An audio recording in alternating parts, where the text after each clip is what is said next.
Think you know the whole story? Turns out you were probably taught the half-truth. Welcome to Half-Truths. Let's start with a simple experiment. You can do this right now, wherever you are.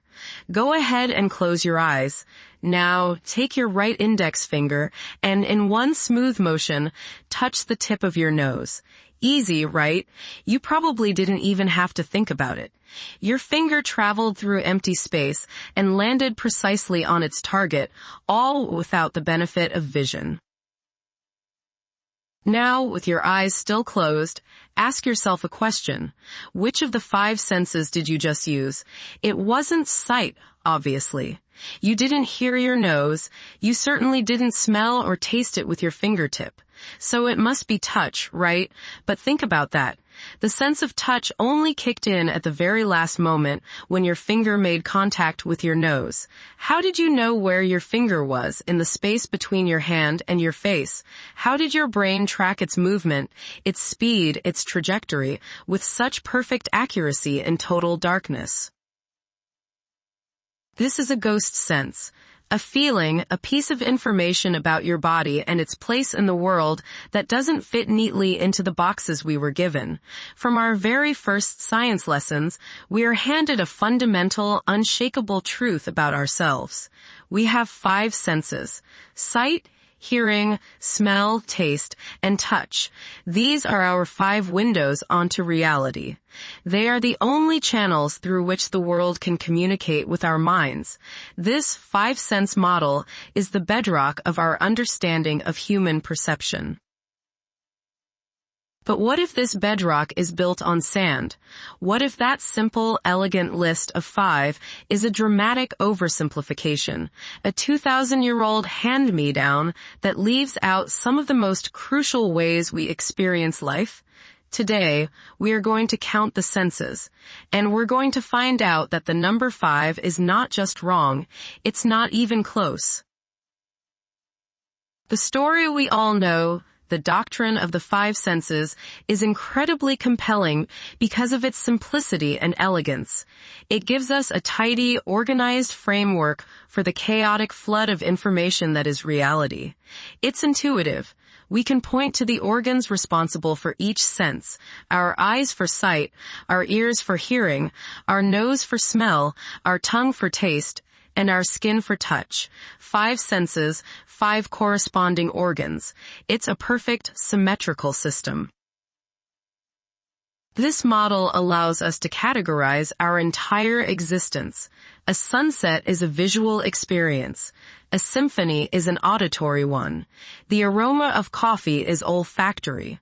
The sweetness of honey is gustatory. The feeling of cool rain on your skin is tactile. Everything fits. This framework is so powerful that it has shaped our language and our metaphors for centuries. We talk about having a 6th sense for things we can't explain, implicitly reinforcing that the normal, established number is 5. This isn't just pop science simplification. It's a classification scheme with an impeccable pedigree. The idea was first formally codified by one of the greatest thinkers in Western history, the Greek philosopher Aristotle. In his work De Anima, or On the Soul, Aristotle sought to understand how we connect with the external world. He observed that we have eyes that see, ears that hear, a nose that smells, a tongue that tastes, and skin that feels. He concluded that these were the 5 pathways of perception. For Aristotle, this wasn't just biology. It was philosophy. It was a way to ground our knowledge in empirical observation. To know something, you had to experience it through one of these 5 channels. The model was so logical, so comprehensive in its description of our interaction with the outside world, that it remained the unquestioned authority on human perception for over 2,000 years. It was copied by Roman scholars, preserved by Islamic philosophers, and adopted by Renaissance thinkers. It was taught in universities, preached from pulpits, and eventually trickled down into every kindergarten classroom in the modern world. Its persistence is a testament to its simple, explanatory power. The five senses became more than a scientific theory. They became a cultural fact. But even a fact with a 2,000-year-old history can have cracks in its foundation. The problem with Aristotle's model isn't that it's wrong, exactly, but that it's profoundly incomplete. His focus was entirely on how we perceive the external world. He wasn't trying to create a complete catalog of every sensation a human can feel. He was asking, how does information from outside our bodies get in? And for that question, his 5 pathways were a brilliant start. But they leave out the entire universe of sensations that originate from within our bodies. Let's go back to our little experiment of touching your nose with your eyes closed. The ability to know where your body parts are in space without looking is a distinct sense. Scientists call it proprioception. It comes from the Latin proprius, meaning one's own, and perception. It is the sense of self, of your body's own position and movement. It relies on a constant stream of feedback from receptors in your muscles, tendons, and joints, which tell your brain about their angle, their tension, and their motion. Proprioception is why you can walk up a flight of stairs in the dark without falling. It's why a pianist can strike the correct keys without looking at their hands. It's the silent, invisible sense that gives you a continuous, intuitive map of your own body. This isn't a sixth sense in some paranormal way. It is a concrete, physiological system with its own dedicated neural pathways, just like sight or hearing. And when it fails, the results are devastating. The neurologist Oliver Sacks famously wrote about a patient who, after a viral infection, lost her sense of proprioception completely.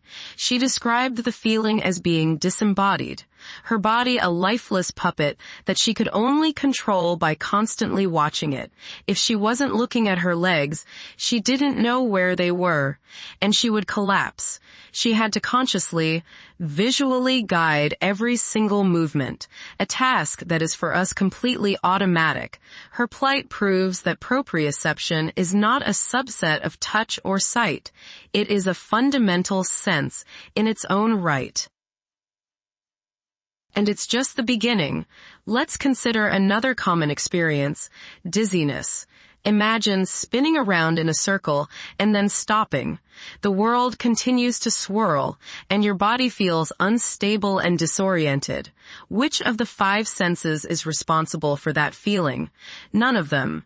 That sensation is governed by an entirely different system. Equilibrioception, our sense of balance. This sense is located in the vestibular system, a complex labyrinth of fluid-filled canals and sacs deep within your inner ear. As you move your head, the fluid sloshes around, stimulating tiny hair cells that send signals to your brain about your orientation in relation to gravity.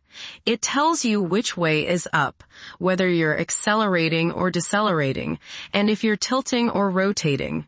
It's your biological gyroscope, constantly working to keep you upright.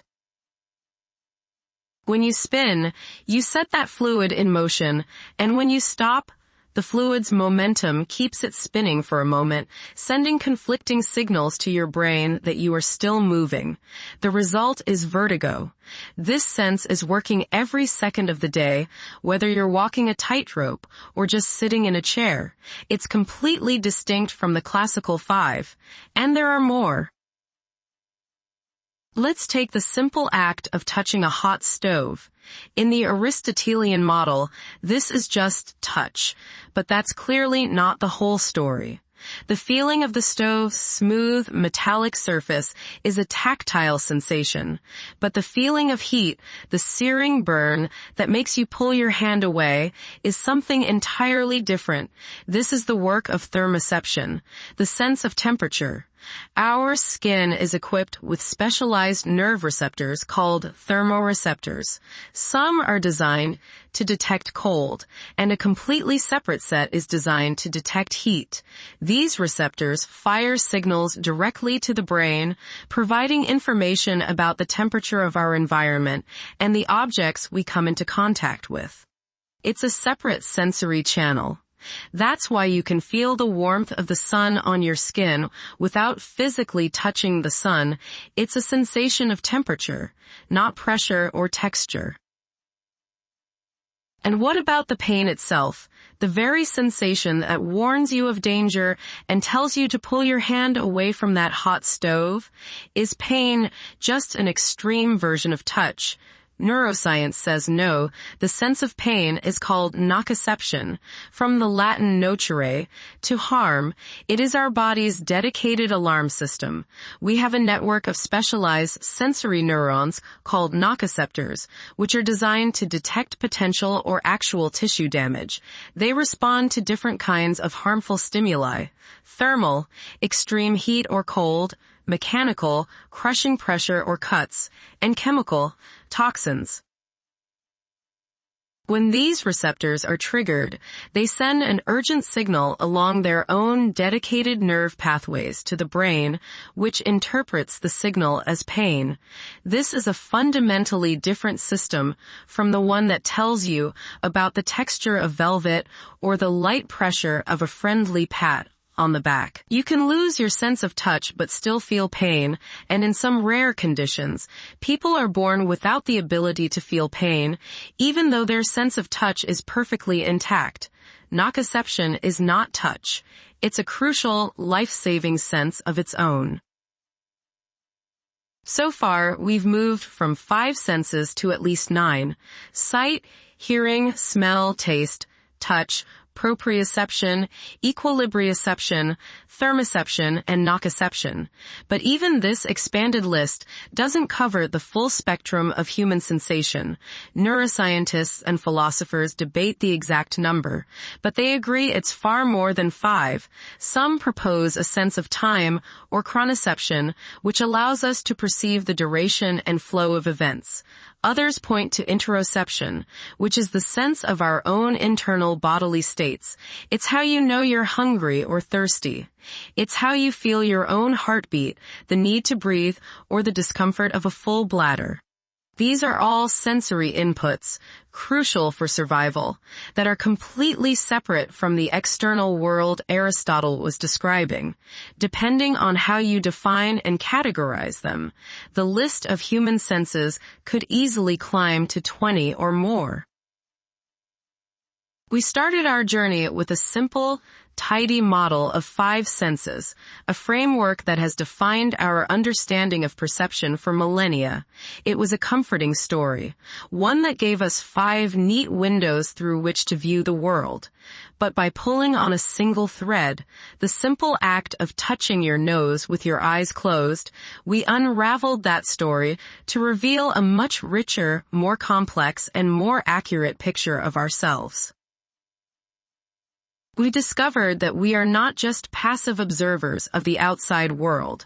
We are beings endowed with a whole suite of hidden senses that create a dynamic, constantly updated map of our own bodies. We have proprioception, the quiet hum of knowing where we are. We have equilibrioception, the silent gyroscope that keeps us balanced in the world. We have thermoception and nociception, the crucial alarms that keep us safe from harm. And we have interoception, the intimate awareness of the processes that keep us alive. Why does correcting this half-truth matter? because clinging to the five-sense model limits our understanding and appreciation of the incredible biological machine we inhabit. It's like describing a symphony orchestra as just a violin. The Aristotelian framework is a useful simplification for a kindergarten class, but it obscures the breathtaking complexity of what it truly means to be a sentient creature. Knowing that you have more than 20 senses doesn't just change a number in a textbook. It changes your relationship with your own body. It reframes everyday experiences, walking, eating, even just standing still, as a miraculous coordination of multiple distinct sensory systems, most of which do their work silently beneath the level of our conscious awareness. The world isn't just something we see and hear. It's something we feel in our joints, in our inner ear, and in the very core of our being. We are not a brain receiving data from 5 simple inputs. We are a fully integrated sensory ecosystem, a walking, talking symphony of perception. Now you know the real story. What other half-truths are still out there? If you enjoyed this episode, please subscribe, leave a comment, and join us next time.